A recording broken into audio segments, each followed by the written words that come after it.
शुभ कर्म और अशुभ कर्म दोनों का अलग अलग भोग प्राप्त होगा, जिसे सुख और दुख कहते हैं।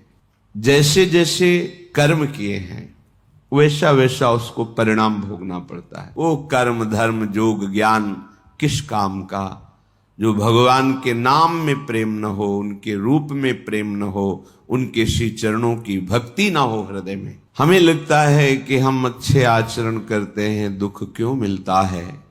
हमारे बहुत जन्मों के कर्म हमारे संचित हैं। जब तक हम भगवद अर्पित कर्म नहीं करेंगे, भगवान नाम जप नहीं करेंगे, भगवत आश्रय नहीं लेंगे, तब तक उन कर्मों का नाश तुम्हारे शुभ कर्मों से नहीं होगा। शुभ कर्म और अशुभ कर्म दोनों का अलग अलग भोग प्राप्त होगा, जिसे सुख और दुख कहते हैं।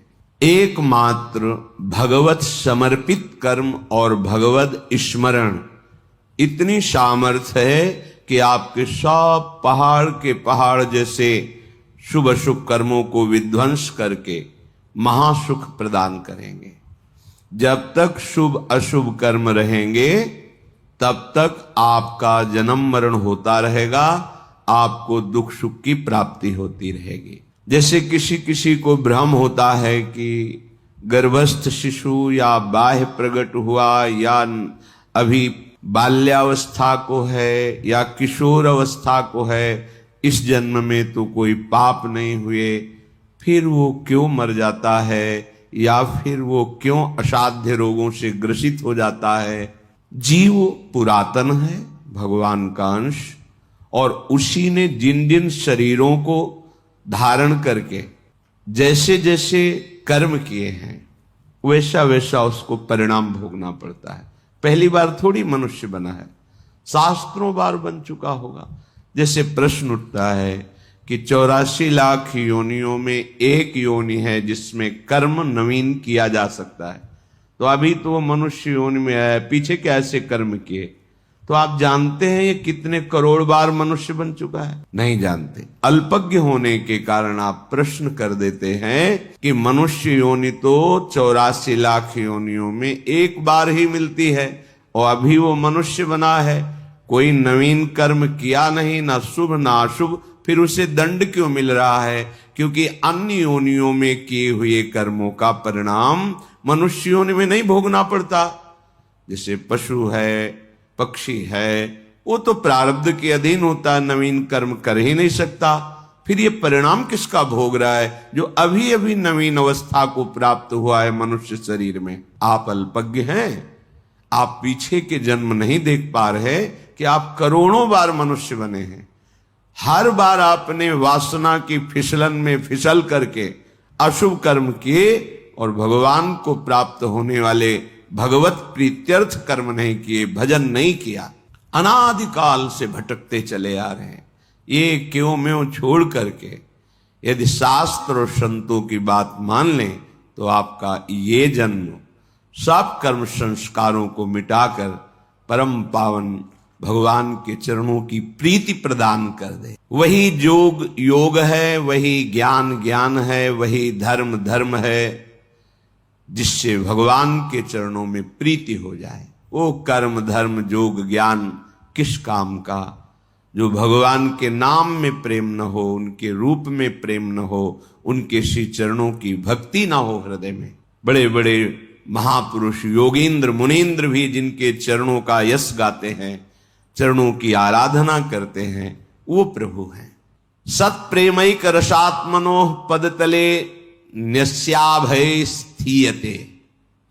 जिसने श्री श्यामा श्याम के चरणों में अपने शीश को झुका दिया, समर्पित कर दिया, अब उसे कहीं भी कोई भी भय परास्त नहीं कर सकता, श्रीपाद कह रहे हैं। क्योंकि ऐसा सच्चिदानंद में निर्भय पद उसके हृदय में प्रकट होता है। तरहास्ते मम लोक तो नहीं भयम, नो धर्म तो नो दूरांत यदि व्याधि सतात किमन्य दखिलाधीसाच में नो भयम। आहा, अब उसे कोई लोकपाल भी भयभीत नहीं कर सकता।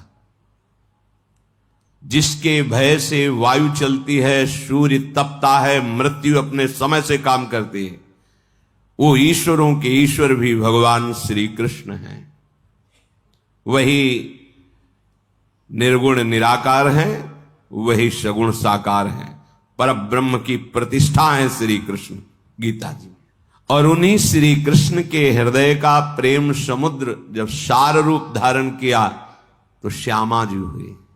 ऐसे श्यामा श्याम के चरणों की शरणागति जिसने वृंदावन धाम में आकर के रसिकों का संग करके प्राप्त कर ली, उसकी ऐसी स्थिति हो जाती है कि लोकपालों का भी कोई भय नहीं रहता। सुरपति, नरपति, लोकपति, जिनके भावे घास रहे परमानंद में तज सबही की आस, क्योंकि निर्भय पद श्री श्यामा श्याम के चरणों की शरणागति हृदय में जागृत हो गई है। अब बातें केवल नहीं रह गई, हृदय में जागृत हो गई है धाम की कृपा से, सत्संग की कृपा से। धर्म भय किसी भी प्रकार का अब उसे धर्म भय भी नहीं लग सकता कि मेरा कुल धर्म तो ये है, लोक में मेरा एक कर्तव्य है, ये धर्म अब है नहीं। अपनी शरणागति के लिए भगवान श्री कृष्ण चंद्रजू गीता जी में कहते हैं, सर्व धर्मान परित्यज्य मामेकम शरणम व्रज। सारे धर्मों का मेरे चरणों में त्याग कर दो, अर्थात मेरे चरणों का आश्रय लेकर भजन करने से सब धर्मों की स्वतः पूर्ति हो जाती है। जैसे समुद्र में स्नान करने पर नर्मदा, गंगा, यमुना, जितनी नदियां हैं सबका अवगाहन हो गया, क्योंकि सब नदियां अंततः समुद्र में ही विलीन होती हैं। ऐसे ही सारे धर्मों का अंततः विश्राम स्थल परम धर्म भगवान श्री कृष्ण के चरणों की शरणागति आराधना है। सर्वधर्मान परित्यज्य मामेकम शरणम व्रज। और यहां वही एक रसोया परमानंद एक द्विधा सदा श्री राधा कृष्ण रूपाभ्याम तस्यै तस्मै नमो नमः। वही एक सच्चिदानंद प्रेम रस में डुबोने के लिए युगल रूप धारण करके रसिकों को परमानंद प्रेमानंद प्रदान करता। तो जिसने श्यामा श्याम के चरणों का दृढ़ता पूर्वक आश्रय ले लिया तो बोले उसको लोकपाल भी भय नहीं प्रदान कर सकते। जैसे यमराज ये भी लोकपाल हैं, वरुण ये भी लोकपाल हैं, अग्नि ये भी लोकपाल हैं, वायु ये भी ये बड़े बड़े जो लोकपाल हैं ये भी भय प्रदान नहीं कर सकते। अब उसे कोई धर्म भयभीत नहीं कर सकता कि हमारा ये जाति धर्म, कुल धर्म, ऐसा सब धर्मों की पूर्ति भगवान श्री कृष्ण के चरणों में है। इसीलिए गोकर्ण जी ने अपने पिता को जब उन्होंने हाथ जोड़कर कहा, बेटा मैं तो मोह में फंसकर पुत्र प्राप्ति को ही सर्वस्व समझता था, लेकिन इस धुंधकारी के द्वारा की हुई अत्याचार से आज समझ में आया कि ये ठीक नहीं है मोह, अब कैसे त्यागूं, कैसे भगवान को रिझाऊं। तो उन्होंने कहा धर्मम भजस्व सततम, सतत धर्म का ही भजन करना चाहिए। तो उनका वो तो कर रहा था, बोले नहीं अभी लोक धर्म का पालन कर रहे थे, परम धर्म का नहीं। इसलिए आगे लिखा त्यज लोक धर्मान, लोक धर्म का त्याग करो, परम धर्म भागवत धर्म प्रेम धर्म का भजन करो। कैसे समझो कि किसे भागवत धर्म कहते हैं, किसे प्रेम धर्म कहते हैं? बोले संतों की सेवा करो, सेवन करो भगवत प्रेमी महात्माओं का, तो पता चल जाएगा कि भागवत धर्म किसे कहते हैं, प्रेम धर्म किसे कहते हैं। धर्मम भजस्व सततम त्यज लोक धर्मान सेवन सदा साधु पुरुषां, सदा भगवत प्रेमी महात्माओं का सेवन करो। अगर आप आगे की बात नहीं समझे तो संत संग करने पर भी लाभ नहीं मिलेगा। जहि काम तृष्णाम, कामना और तृष्णा का त्याग करके संत संग करो। अगर कामना रखोगे और तृष्णा तो संत संग का लाभ आपको अनुभव में नहीं आएगा। कामना किसे कहते हैं? देखे हुए, सुने हुए, पढ़े हुए भोगों को भोगने की इच्छा का नाम कामना है, और भोगे हुए भोगों को पुनः भोगने की इच्छा का नाम तृष्णा है। इसलिए कह रहे साधु सेवन करो पर जही काम तृष्णाम, कामना और तृष्णा का त्याग कर भगवत प्रेमी संतों का सेवन करो। जब भगवत प्रेमी संतों का सेवन करोगे तो आप में सद्गुण जागृत होंगे। तो उसमें सावधानी ये रखना है, अन्यस्य दोष गुण चिंतनमासु मुक्त्वा, तुम्हें कहीं गुणाभिमान न हो जाए। संत संग कर रहे हो, भगवत आराधना कर रहे हो, तुम में सद्गुण व्याप्त होंगे, लोग सम्मान करेंगे, तो कहीं तुम दूसरों के दोषों का दर्शन और निंदा करना शुरू न कर देना। इसलिए सावधान रहना। लोक धर्म का त्याग करके भागवत धर्म का सेवन करो। भागवत धर्म का परिचय भगवत प्रेमी महात्माओं के संग से होता है। संग का रंग कामना और तृष्णा के त्याग से चढ़ता है, और उस रंग को संभाल सके इसलिए अन्यस्य दोष गुण चिंतन मास मुक्त्वा, दूसरे के गुण दोष का चिंतन त्याग कर दे। हमारे पास समय ही न बचे अपने भगवत चिंतन से। कभी नाम, कभी गुण, कभी लीला, कभी रूप, कभी धाम, कभी सेवा, हमारा सारा समय इसी अभ्यास में जाए। अन्यस्य दोष गुण चिंतन का तब हमें अवसर मिलता है जब हम प्राप्त दिनचर्या का प्रमाद के कारण त्याग करते हैं। अगर भगवत प्रदत्त गुरु प्रदत्त दिनचर्या का हम ईमानदारी से पालन करें तो हमारे पास समय ही नहीं है किसी के गुण दोष देखने का। इसलिए कह रहे अन्यस्य दोष गुण चिंतन मास मुक्त्वा सेवा कथा रसमहो नितराम पिबत्वम, भगवान की लीला चरित्रों का गायन श्रवण और प्रभु के श्री अंग की सेवा। अपनी कुटिया में ठाकुर जी को विराजमान जो किए हैं वो साक्षात हैं, ऐसी भावना से उनकी सेवा में रत रहना। तो यदि आप श्यामा श्याम के चरणों की शरणागति ले ली तो अब आपको धर्म का भी भय नहीं करना कि मेरा कुल धर्म, मेरे कुल देवता, मैं एक पिता हूं, मेरा ये कर्तव्य, मैं एक पुत्र हूं, सब कर्तव्यों की पूर्ति स्वतः हो जाएगी जब आप भगवान के आश्रित हो जाओगे। तो इसका मतलब ये सब नहीं करना चाहिए, नहीं, अंतर्भाव नहीं समझ पाए।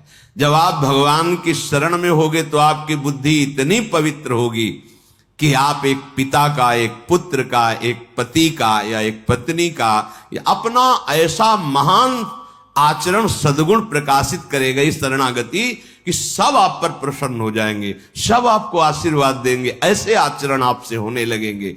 पर आपकी रति होगी भगवान के ही चरणों में, प्रभु के नाते से ही सब कर्तव्यों का पालन होगा। अगर किसी कर्म के वशीभूत होकर के हमारे शरीर में 100 भयानक रोग एक साथ पैदा हो जाएंगे तो भी मेरे हृदय में कोई चिंता नहीं रहेगी, क्योंकि हम श्यामा श्याम के शरणागत हैं। अक्षरशः सत्य है। हृदय से शरणागति स्वीकृत हो जाए तो ये बात कह रहे कि 100 यदि रोग एक साथ प्रकाशित हो जाएं इस शरीर में तो भी मेरे हृदय में कोई चिंता, कोई शोक, कोई भय नहीं होगा, क्योंकि हम प्रभु के शरणागत हैं।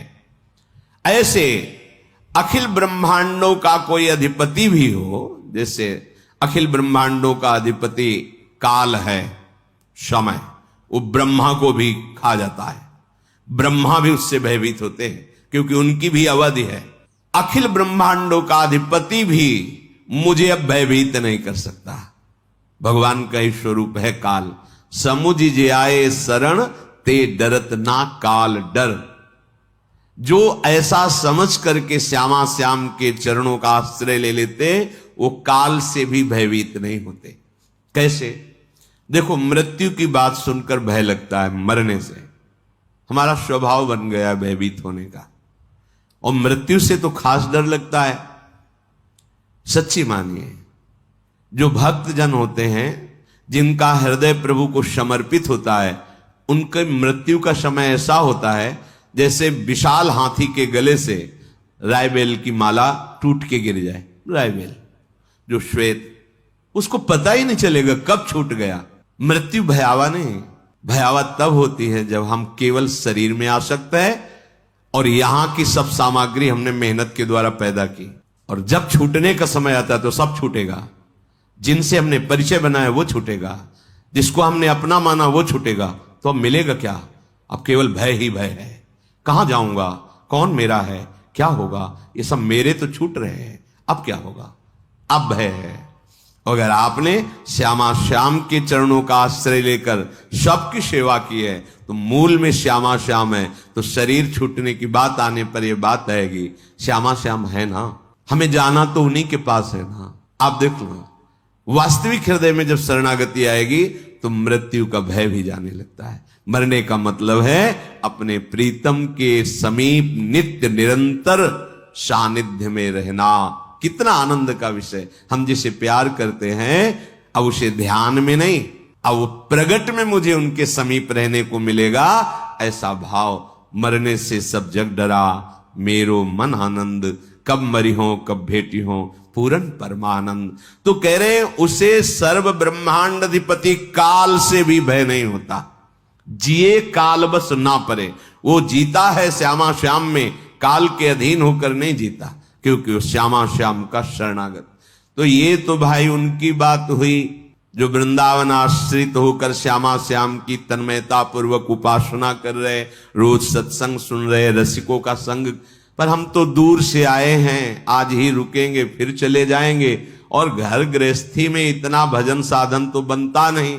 वहां तो सुन लिया, पर आचरण और वायुमंडल का प्रभाव हमें ऐसी स्थिति में तो रहने नहीं देता कि 100 व्याधि हो जाए, मुझे कोई चिंता ना हो, मुझे किसी धर्म की परवाह नहीं, लोकांतर के अधिपतियों का कोई डर नहीं, ऐसा तो नहीं है ना। तो हमारे लिए क्या है? तो श्रीपाद कह यत पुष्पम घ्रातवंतः, धन्य है ये धाम देगा आपको। क्या बोले? यत पुष्पम घ्रातवंतः सकृदपि, यदि वृंदावन में प्रकट हुए पुष्प को, जो वृंदावन की भूमि में प्रकट, बड़ी महिमा, तभी कहते हैं। अब ऐसा समय आ गया है कि लताओं का आदर नहीं है, बड़ा दुर्भाग्य प्रकट हो रहा है। करे तो क्या करे, माया ने ऐसी समस्या में फंसा दिया। अब वो 50,000 रुपया गज की 100 गज जगह खरीदी, अब 100 गज में उसमें वृक्ष रखे, अपना मकान बनाए, क्योंकि सब बड़ी मुश्किल से धन संग्रह करके वृंदावन वास के लिए उसने जगह खरीदी है। अब एक पीपल का वृक्ष, बरगद का वृक्ष, वो खुद अपना अधिकार जमा ले, अब क्या करे? ये दलीलें हमारी बुद्धि में जागृत होती है कि हम क्या करें, इतनी महंगी जगह ली, अब लता। पर हमें ये ध्यान रखना है कि कोटि ब्राह्मणों की, ब्रह्म ऋषियों की हत्या का जो फल है वो यहाँ की लता को काटने पे है। ये धाम है। यहाँ हमारे प्यारे जो लता के नीचे खेलते हैं, लता भवन सुख शीतल छहा, श्री हरिवंश रहत नित्य जहां, तहां न वैभव। हाँ, यहाँ की लताएं बड़े बड़े परमहंस महात्मा है, पर दुर्भाग्य है ऐसी माया ने बुद्धि अपने लोगों की कर दी कि कोई रास्ता ही नहीं समझ आता। अब जगह खरीदे तो उसमें लता रहने नहीं देंगे, लता नहीं रहेगी तो वहां बिल्डिंग बनाओगे तो भजन नहीं रहेगा, क्योंकि अपराध तो पहले ही कर दिया। महान वृक्षों का हनन वृंदावन के रसिकों ने जो देखा है कि ये लताएं समर्थ हैं प्रिया प्रीतम के प्रेम रस प्रदान। श्री बिहारिन देव जी महाराज स्वामी हरदास जी की कृपा पात्र जन कह रहे हैं कि प्रेम पदार्थ अति दूर है बिन से रज रूख, बिना लता का सेवन के, रज का सेवन के यहाँ का प्रेम नहीं समझ। जैसे बाहर से लोग बोलते थे ना, क्या क्या ये सब प्रेम, क्या क्या जानोगे, अपने को नहीं जानते, धर्म को नहीं जानते, सत्य को नहीं जानते, इंद्रियों को नहीं जानते, मन को नहीं जानते, उनको अधीन नहीं कर सकते। केवल बातें बनाने से होता है। परमार्थ अध्यात्म केवल भाषण थोड़ी है, ये बातें थोड़ी हैं, ये जीवन समर्पित करके ये खेल खेला जाता है, तब कहीं कुछ समझ में आता है, वो भी गुरु कृपा से, अहंकार रहित होकर पूर्ण जीवन समर्पित, एक एक सेकंड प्रयत्नशील रहकर भगवत आराधना, तब कहीं समझ में आता है।